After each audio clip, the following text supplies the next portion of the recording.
And we can't have this conversation without talking about an assault weapons ban, which universal background checks, red flag laws, those have a great majority of support in the public. Why they aren't the law of the land everywhere is insane. It's because of the NRA and money and Republicans, many and some Democrats being fearful of the NRA. But an assault weapons ban, I mean, even gun owners do not necessarily all think that people should have assault weapons. And certainly, Joe, you were referencing some of the recent shootings. The people who are responding to a shooting in a school, the teachers, the first responders are essentially the teachers, the emergency medical responders, the police. They don't want assault weapons to be easily accessible to people. So this notion that the Second Amendment guarantees your right to an assault weapon, which is another point that is often made by the right wing, is just ludicrous. I mean, it guarantees your right to bear arms. It does not guarantee you the right to an assault weapon. And I have heard that point from Republicans. I've heard that point from Democrats. I've heard that point from a lot of people. And that, I think, is something that we just have to keep calling out as people are using assault weapons to literally kill people in hundreds of shootings across the country. And they always say it's not the time to talk about it during. Well, it is the time. And once again, Joe, Republicans might be edging away from Trump, seeing that that's maybe a losing proposition.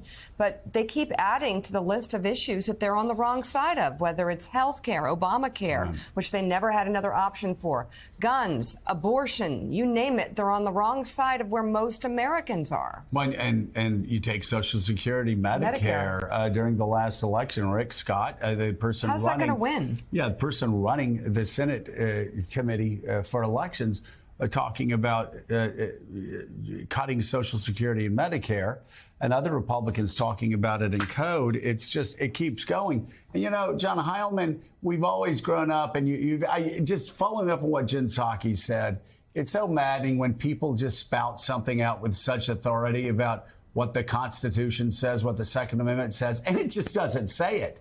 They'll say if any gun safety measure is enacted, they'll immediately yell or go online saying they're taking my Second Amendment rights away. They'll have to pry my gun out of my cold, dead hands, which is something I heard all the way back on the campaign trail in '94. And actually, if you read Scalia's own words in the Heller decision, which is the framework for what the Second Amendment is, he says military style weapons are not protected by the Second Amendment right now. That it's handguns, it's shotguns in a person's home. And beyond that, states can regulate however they want to regulate it. And again, the lies that are spewed out, and these cowards of politicians, you know, if somebody screams and shouts, that's my right, that's my Second Amendment right, doesn't mean it is. In fact, most of the time when people say it, it's just not anymore. And yet you go state by state by state by state where these killings continue to happen, and you see some of the most lax gun laws.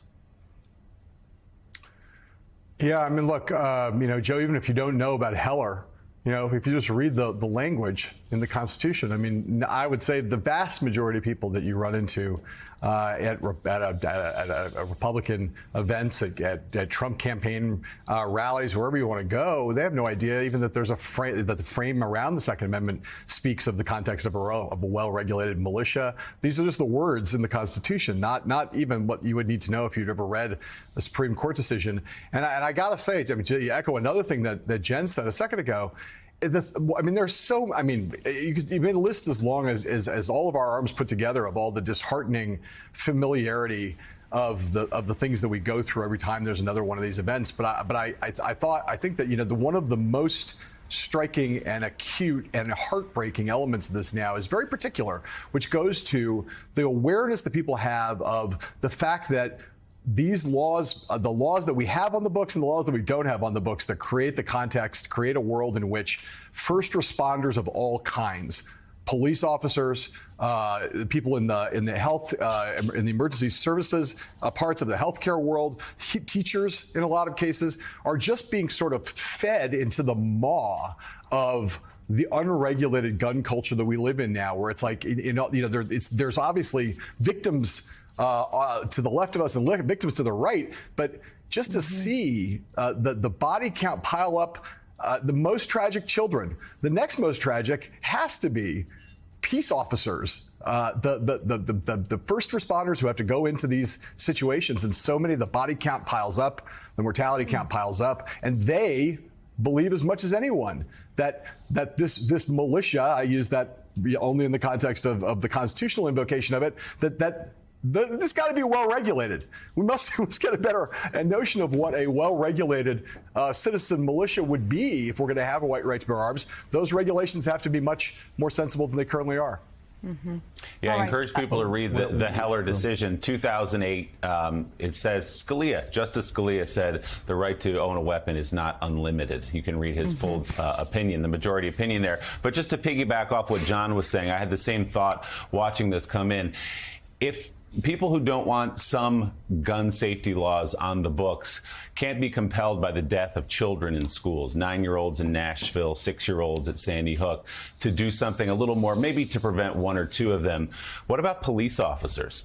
When you have police officers and police unions, not exactly known over the years as liberal squishes, saying we are outgunned, we don't think people should be walking around with AR-15s. And when this 26-year-old officer in Louisville, 2 weeks out of the police academy, hears gunfire, does his job, runs in, and now is in critical condition, laying in a hospital, what do you say to his family? What do you say to police officers who are asking, please, help us out here? We're outgunned now. We are the law, and we are the ones who are outgunned. Exactly. And, I had a conversation with a friend who was a Trump supporter after Uvalde. And we're sitting around there talking, and he brings up guns and says, Democrats are they're trying to take away our Second Amendment rights. You look, and I talked about Uvalde, and I said, well, look what happened in Uvalde. He goes, yep, you know what? You're sounding like Hitler. You're sounding like Stalin. You're sounding like Pol Pot. Those leaders, what did they do? They took away everybody's guns, so the state had all the power. And I said, hey, dude, look at the scenes from Uvalde. Look at all of the officers outside standing there, because things have become so skewed that one deranged 18-year-old has enough firepower to stop 200, 300 police officers, peace officers from 3, 4, 5 different agencies. Don't talk about the state having more power than individuals when you're talking about guns, because that's a perfect example of what you just said, Willie. Our police officers, our cops are the ones who are outgunned. They're the ones who, in the best of times, risk their lives every night when they go out. But now they are seriously outgunned. And all these people who say support the blue, of course, they're the same ones that were cheering on cops getting their brains bashed in on January the 6th. They're the same ones that are saying defund the FBI right now, who, by the way, stops us from being attacked by terrorist organizations at home and across the globe.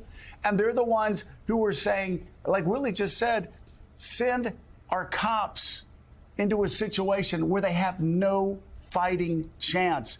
And by the time they get there, a cop's most likely going to get killed after 5, 6, 7 little kids get gunned down in schools. I'm telling you, this is going to get fixed in America because it is so insane. Yeah. But by the time we do, how high is that body count going to be? It's like Vietnam.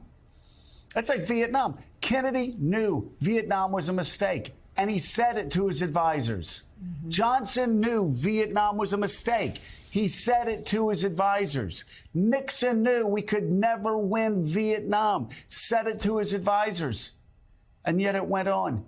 57,000 Americans dead in Vietnam.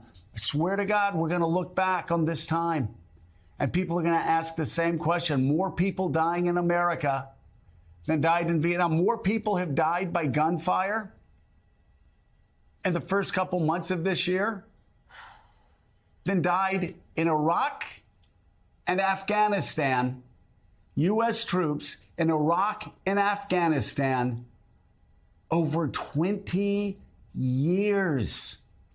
When Americans do wake up, when Republicans do get shamed in doing the right thing for our cops, the right thing for our kids, the right thing for our grandmoms, the right thing for people who just go to work in the morning and want to get home at night and see their kids around the dinner table and ask how their day was at school. By the time Republicans finally get the message that this insanity has to stop, it'll be too late for so many people, and historians will look back and say, my God, what took them so long? Well, the question will be, I mean, you know, Republicans right now have kids at the dinner table asking if they're going to get shot at school. But as this issue, because it's an epidemic, gets closer and closer to home for Republicans, yes, the walls are closing in. Young people get it. But when will these Republicans get it? And it's the same issue with abortion. No. It's not just about unwanted pregnancies. It's about health. It's about life. And there will be women in their lives who die or have unbelievably traumatic experiences because of these new laws. They both will come back to haunt Republicans. That's happening, and sadly, it's such a tragedy that it's happening as much as it is. And on abortion, we're seeing abortion move as quickly as we saw marriage equality move over the past 10, 15 years. Abortion is moving quickly. We'll get more to that. Guns seems a little more stubborn. Yeah, Republicans seem a little more stubborn. They're willing to allow the body count to keep piling higher and higher, and claiming Second Amendment rights that were never written into the Second Amendment, that our founders never anticipated, and that even Justice Scalia said didn't exist. Ken, stay with us.